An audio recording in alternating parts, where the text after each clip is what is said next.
Pika liso tao chong piao no no mak lo plu que son la ta no ko ki po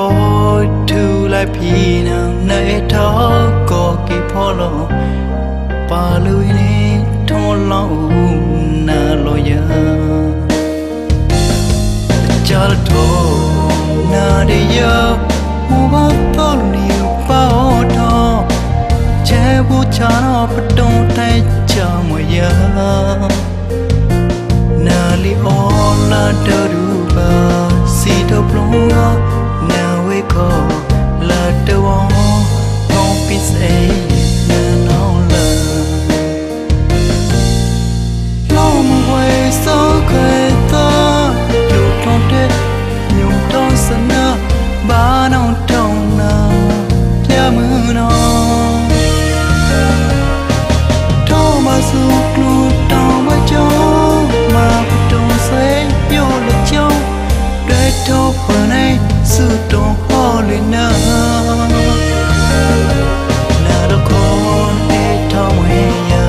cha mà là gan lo thùng đâu đủ ta nào quay ya mà bạn là papu là đâu gom pis có kỳ phô lòng này và lui ni thùng cha thọ ngô pis na lần nào là cha mưa nào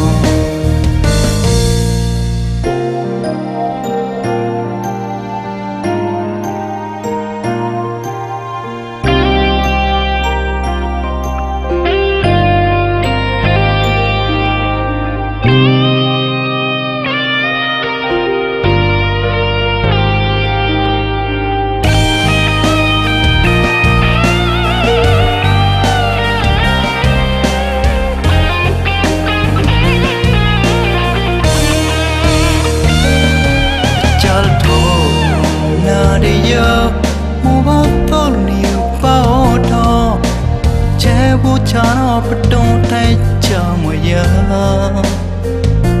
na li o la do du ba si do plong na we ko la do